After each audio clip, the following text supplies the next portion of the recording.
Welcome to the year 2022! Because it's a new year, I'm going to be reviewing every game that I finished in 2021. And, oh, sorry about that. I seem to be getting a phone call. Give me a sec. Hello? What do you mean it's already August? Nah, thanks anyway. Okay, never mind. We're still going to be doing all the reviews. I'm going to try and keep every review to about a minute or less, and, since there are just so many games, let's just get going. Pikmin 3 Deluxe. What a way to start off this year than with a remaster, or maybe it's a re-release, enhanced port. Either way, it was one of my favorite Wii U games, and in all honesty, this was the Wii U game that I wanted ported the most. And with new content too, it was all too tantalizing. Although the game was great, it felt like it was being held back by the Joy-Cons themselves. I got really comfortable with the gamepad controls for Pikmin 3, and could easily understand the Wii Remote controls, but with how the pointer would get decalibrated so often, it felt like less than ideal. The addition of side stories and multiplayer throughout the entire game is amazing. It does make this the definitive edition of Pikmin 3. However, I wish you could play both the single player and bingo battles online, especially with how much fun those modes are. Overall, stunning visuals, fun RTS gameplay, cute Pikmin, meh controls, B.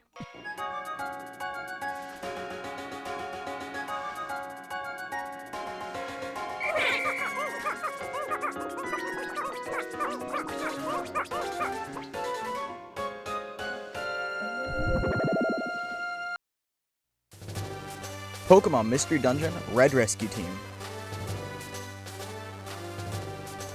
After spending an entire year playing Pokemon Mystery Dungeon Rescue Team DX, I wanted to go back and see if the original game held up. And it did! I really enjoyed the difficulty, as it felt tough without being impossible. If you like Pokemon games, especially the more story-heavy ones, I highly recommend Pokemon Mystery Dungeon. However, I recommend Blue Rescue Team or the remake, as I felt the controls were a bit crowded and the screen was a little bit busy on the Game Boy Advance. With the DS or even the remake, they just have more screen space and more buttons, and that really enhances the feeling of playing these games. The game can be a bit cheap at times with its deaths, and the punishment for dying can be really discouraging. However, if you can get past that, you have an amazing game on your hands. Overall, great story, great challenge, addictive gameplay, just not well suited for the Game Boy Advance. B.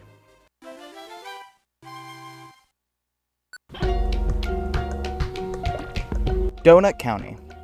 The best way I can describe this game is like a reverse Katamari Damacy, and I absolutely loved it. I think it's an idea that has enough of its own potential to depart from Katamari, and I loved reading the character dialogue. It was just a treat. The only problem is I wanted more. I felt like there's enough potential here to make a sequel, however, the game feels satisfying enough to play on its own. I even loved the characters and the writing of them. It just felt really genuine, and you could tell the writers had a really good time writing the characters. Overall, great music, funny character dialogue, satisfying gameplay. I just wanted more. A.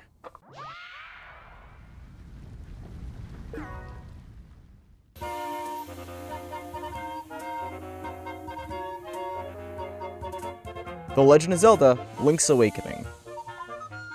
I have a track record of really enjoying the 2D Zelda games, a little bit more than the 3D Zelda games, and I love the departure from the traditional Zelda norms, and even the inclusion of characters from other series. The puzzles were a great challenge, and the combat was really fun and engaging.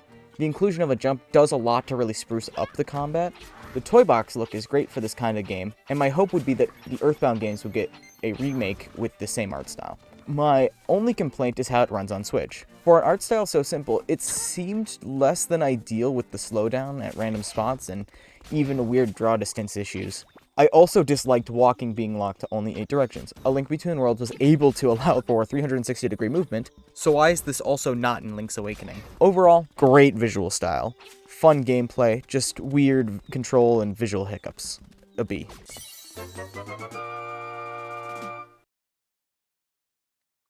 Zero Time Dilemma. The third and final game in the Nonary series. These games are best described as visual novels with puzzle-solving elements. The games are constantly engaging from start to finish. In my friend group, it became an event to watch me play them just to see where the story would go. If I had like one complaint, it would be the visuals. The game was made on a small budget, and it's a miracle we got them. Plus, the story makes up for it at the end of the day. The story twists and turns, and since I want people to play this game, I won't spoil too much. Just make sure that you play 9 hours, 9 persons, 9 doors, and Virtue's Last Reward before picking this one up. Trust me, you won't be disappointed. Overall, fun puzzles, passable voice acting and visuals, but amazing story. S. I'm a fair person. I promised to release you, and I shall. Mutant Muds Deluxe. I don't really have much to say about this game. It's a fairly competent platformer, but it doesn't really do much to stand out from the hundreds of other indie platformers. I'm not really a fan of slow platformers, and this one's pretty slow and also tough. Its claim to fame is jumping between the foreground and background, but I don't think they really use this mechanic for anything that notable. Overall, it's got solid gameplay. Boring level design. It's kind of forgettable. F.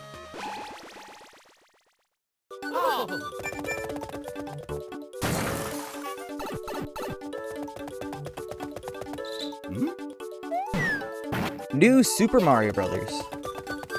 As the first new Soup game, it's pretty good. I will admit that I found a lot of the world skips.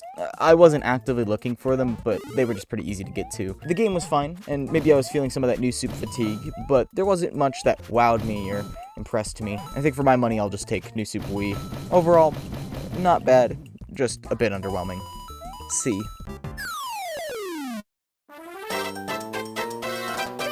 So nice.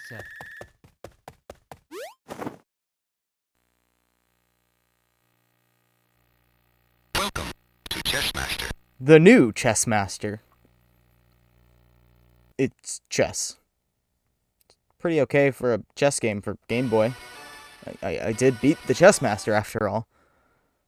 Overall, chess.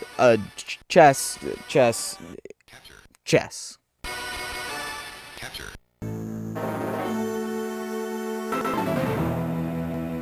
Pokemon Pearl. Maybe it's just the nostalgia talking, but I really enjoyed this game. I especially like the exploration the game offered, and how the game really doesn't hold your hand or tell you where you need to go. The game is a little bit on the slower side, which isn't inherently bad. However, late game battles can drag a little bit, and the surfing is exceptionally slow. A lot of the issues I had were either fixed in Platinum or even the remakes. Overall, fun gameplay, fantastic music, just a little bit on the slow side. B.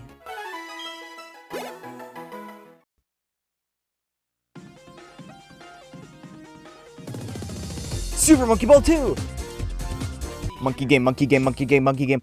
I love this game.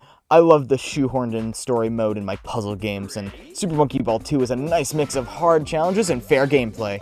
Very rarely did I ever blame the game for falling off the stage, and that's really nice. The GameCube controller is also incredibly well suited to this kind of game, due to the indents in the control stick. The only thing I would have wanted was a slight bit of camera control, as sometimes the game would move the camera without me wanting it, and sometimes that would lead to a death. Overall, fair, challenging gameplay, but I wanted camera controls. Monkey, A.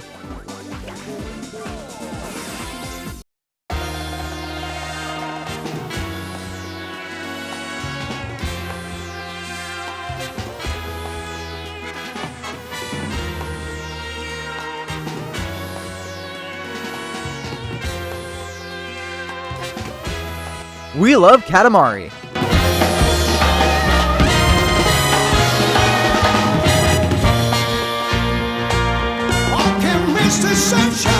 This year was very stressful, and there's nothing like rolling everything up into a big ball with little stakes to remove some of that stress.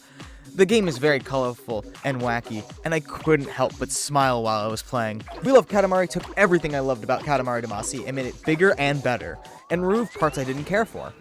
My one and only complaint is that the music isn't as good as Katamari Damacy. However, I love that you can pick the track that plays in the background. I'd love if this game got the reroll treatment, much like its predecessor. Games like this are right up my alley. Simple, colorful, and full of charm. Overall, la la la la la la la la la la la la la. Amazing. S.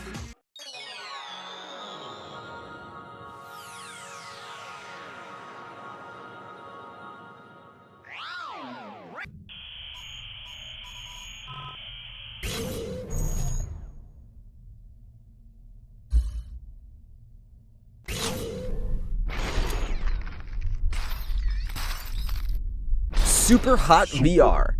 As one of my first VR experiences, I can say that this one did not disappoint. This is definitely the kind of game that feels like it was made for VR. The mechanic of time only moving when you do is such a unique and cool mechanic, and it really makes you feel like an action movie star. If you need a game that proves the worth of VR, this is your game. If I had any complaints, it'd be that I just wanted more. Maybe a DLC will come out at some point, because just as it starts getting really challenging, it ends. Luckily, there are plenty of side modes to keep you engaged. Overall, please give me more! Est. Super hot. Space Channel 5 VR. Kinda funky newsflash. I love me some weird rhythm games, and I was a big fan of Space Channel 5 1 and 2, so when I heard there was a VR game, I just had to check it out. The game is incredibly fun, and I really liked it. However, with only 4 main story missions and 2 bonus missions, you can see everything the game has to offer in the span of like 2 hours with very little challenge. I can tell this game had a lot of love put into it, but there needs to be more game for a $25 price tag. Overall, fun yet easy gameplay, but just a disappointing amount of content. B. Stay tuned, everyone. Thanks for reporting. Now then, please head for the space elevator.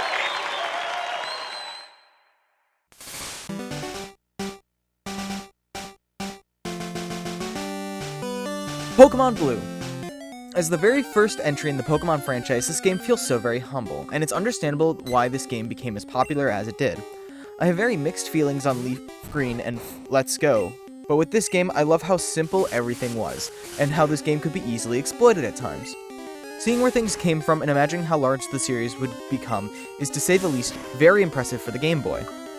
It does fall into some of the trappings of RPGs at the time, but if you like Pokemon nowadays, there's a good chance you'll have fun with this one. Overall, simple yet charming, and a sign for bigger things to come. B.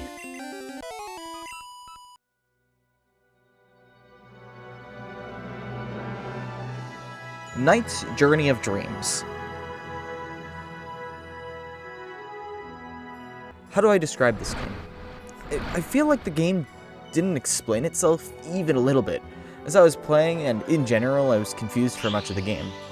I really wish the game better explained what I was supposed to do. You can figure it out, but it takes a while to understand what you're meant to do, and by the time you figure that out, the game is over. It was pretty slow and repetitive, flopping between slow, challenge-less platforming sections, and pretty decently fun, but not as engaging racers. Overall, what am I supposed to do? C.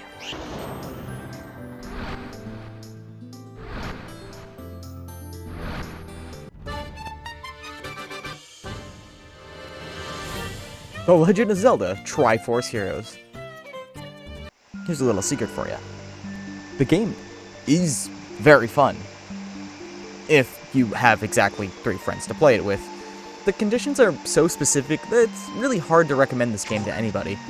The single player is so bad and completely overshadows playing the game with friends.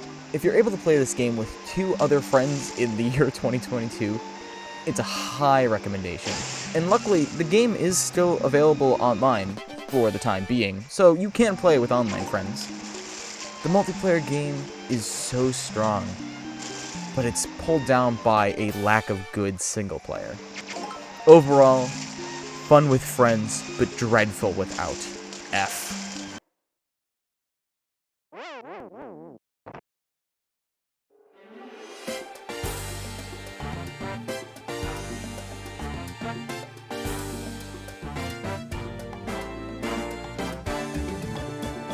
Pilotwings Resort. Think if they took the Island Flyover minigame from Wii Sports Resort and just added more flying machines, more varied levels, and all in a nice portable form factor, and you have yourself Pilotwings Resort. I think this game was incredibly enjoyable, and is something that if it looks like you will enjoy this game, you definitely will. The game is very well made, is a good challenge, and is something that I'd love to get another one of on Switch. The only thing I'd like is a campaign mode or something.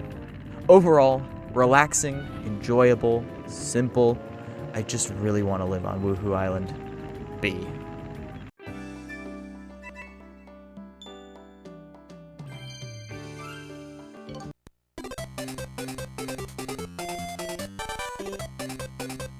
Kirbys Dreamland.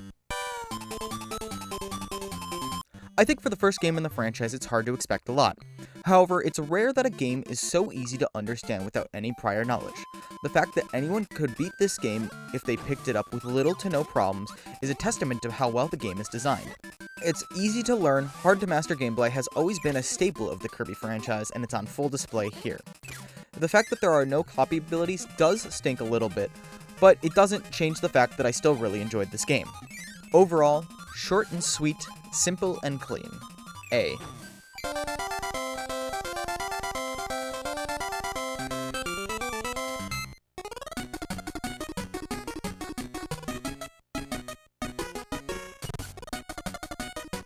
Kirbys Dreamland 2. Take the simple gameplay of the first Kirby game and make it better with more levels, power-ups, animal friends, collectibles, and even saving so you can resume your adventure from where you last left off. I especially liked the bigger feeling levels and the simple color that they added if you were playing the game on the Game Boy Color, like I did. All of these things really made for an excellent experience. If I had one gripe, it would be the amount of guesswork needed to collect all of the rainbow drops when completing the game, as they require you to have a very specific animal buddy and power-ups, some of which you may not even find in the level, let alone the world. However, I don't think this hinders the game that much. Overall, I really like the animals. A bigger and more engaging adventure. A.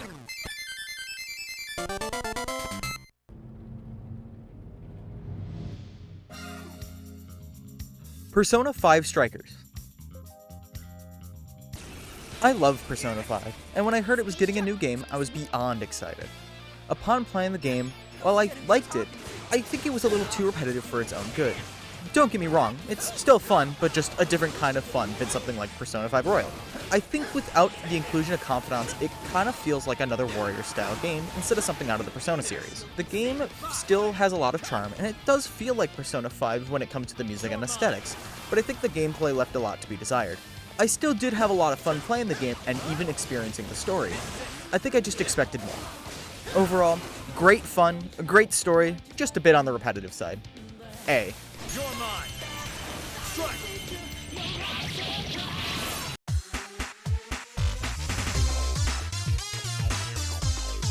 Rhythm Heaven Megamix.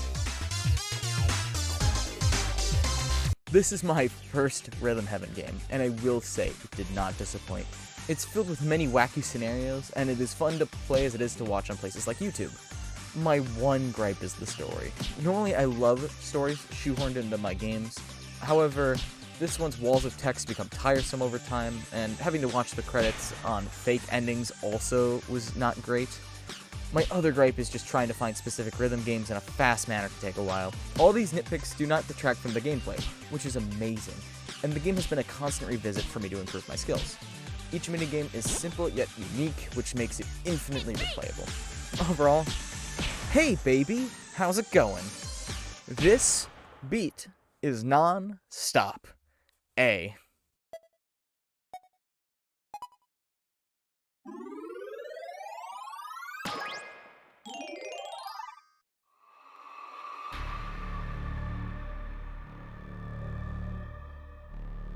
Metroid Samus Returns.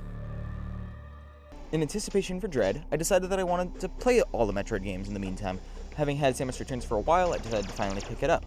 After being the first 2D Metroid after such a long time, it was great to see a new team take the helm, and even improve the series in the way that it did. The gameplay is still as tight and as fluid as when I played Super Metroid back in the day, without being so cryptic. I think this is a great first Metroid game if you have interest in the series. It allows the player to discover the world on their own without the trappings of getting easily lost or stuck. Plus, the addition of being able to see any breakable blocks is a great addition without being too intrusive to the gameplay overall. My only complaint is I wish the main world enemies were just more distinct. Overall, explored, uncovered, conquered. We'll see you next mission, Samus. A.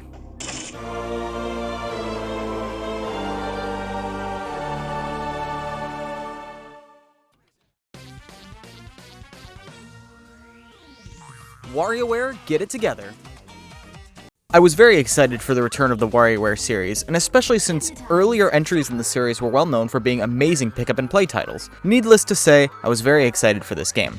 I will say that it lived up to the expectations. However, I found this to not be as replayable as Touched or Gold was, simply due to the gimmick. I really like the gimmick, and I believe it to be the kind of thing a series like this needed. However, with each microgame changing difficulty wildly between the characters you get, it can be hard to get good at them and really rack up a high score. Not that it's impossible, just that it's very hard. It lost a bit of that jump in and play kind of nature. However, I believe the game to be great for multiplayer sessions, and even a single player session can be great. I just wish there was a single character mode, much like Penny Stage, but just for other characters. However, the quality of the microgames and the thought put into how different characters can beat different microgames makes this game excellent, and the experimentation that comes with it is rewarding.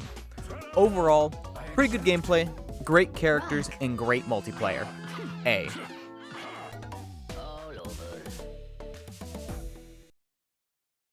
Castlevania Symphony of the Night. I'm a sucker for a really good Metroidvania, and this one was absolutely fantastic. I love the very serious vibe with the unserious in-game effects and item descriptions. The game did a good job of being both serious at points and being unserious at some points, which I think made it a treat to go through. It also helps that the gameplay is tight and rewarding, and Dracula's castle is fun to explore. The castle being flipped upside down halfway through is such a cool gameplay idea, and it is done perfectly. I can really see why this game is so beloved and has stood the test of time. Overall, engaging gameplay, great soundtrack, silly yet serious. S.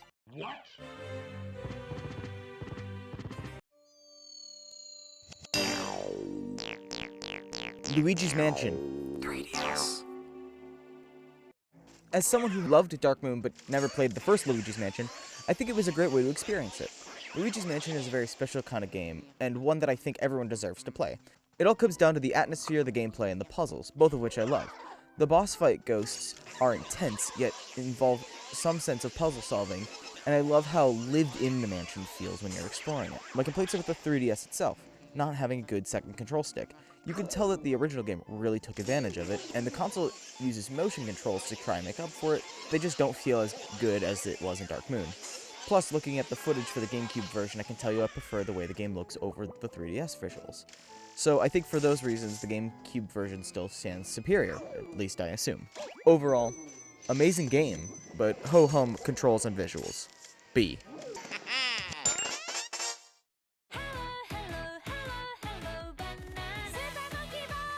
Super Monkey Ball Banana Mania!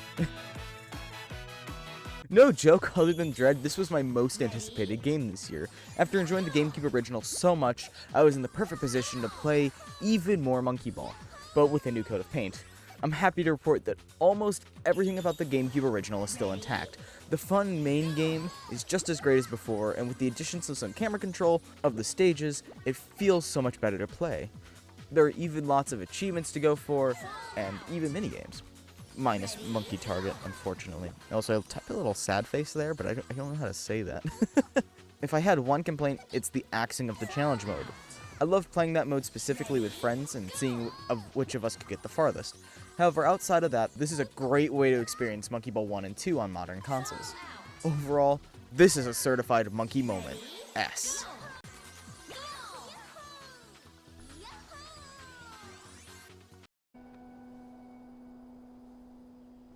The Last of Us Remastered. This game is so good.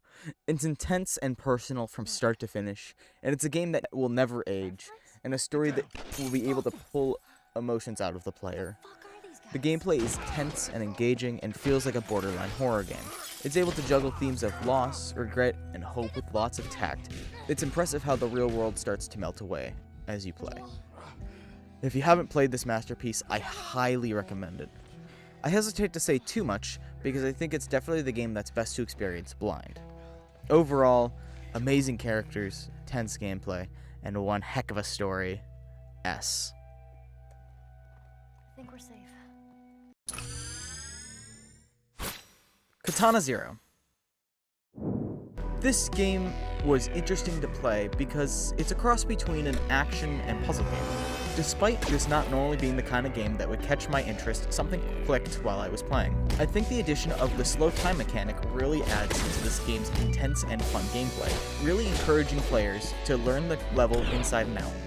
It's one thing to have great gameplay, but this game also has an engaging story, a unique and enjoyable neon 80s aesthetic, and a soundtrack so good that I bought it on vinyl. I'll definitely be playing it again to get a different ending. Overall, a great mashup of gameplay types, consistently engaging. S.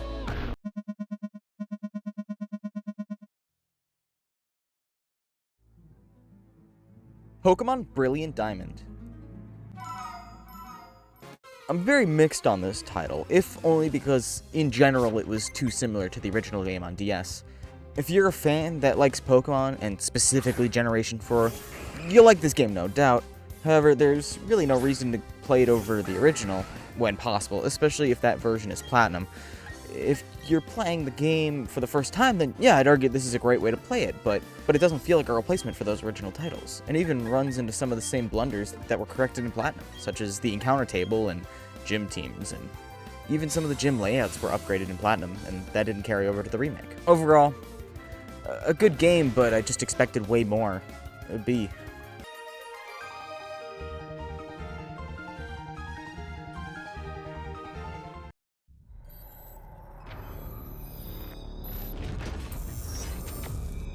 Metroid Dread.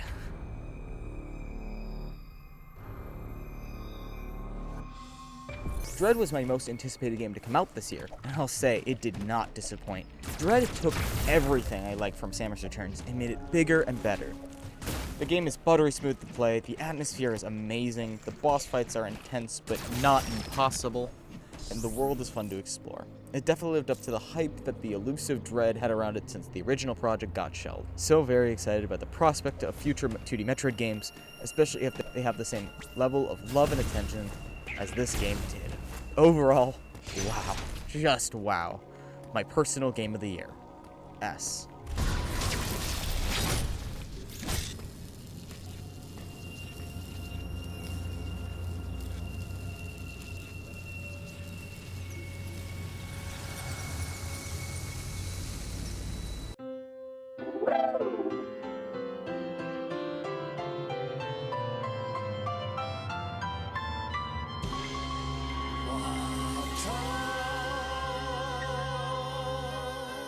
What can I even say about this game?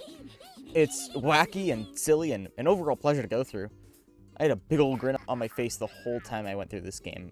I'm having a hard time describing what the objective of this game is, but if you love games that are full of childlike imagination, whimsy, and unique charm, then you'll love this game. Overall, it's full of laughs, smiles, and friends. S.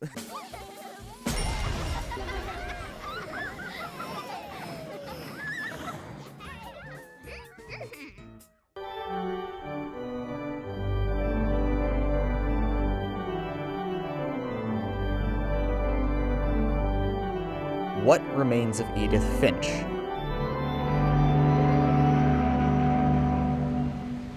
This game feels like an interactive kid's storybook.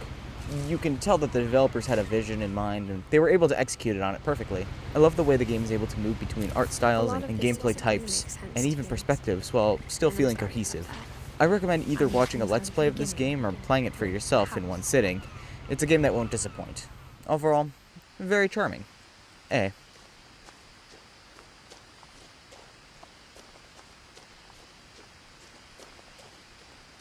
I lived here until I was 11, but I wasn't allowed inside half the rooms. And there we have it, the year in review. Just because you're gonna ask, my top 3 games were Metroid Dread, The Last of Us Remastered, and Castlevania Symphony of the Night, and only one of those games actually came out this year. And the bottom 3 were Triforce Heroes, Mutant Muds, and Nights: A Journey into Dreams. A couple quick thanks to my friend Fem for gifting me Katana Zero, Macomart for gifting me Wadum, and a very special thank you to my good friend Danominator, who inspired me to actually finish this video and also inspired me to make it in the first place. I'll make sure to link his video in the description. Other than that, I'd love to hear feedback on what I can improve on in the future. This is my first time actually putting effort into a big video like this, and I'm still trying to learn little techniques and all that, so other than that, thanks for watching, and don't mind me, I gotta get back to gaming. Okay, we're good.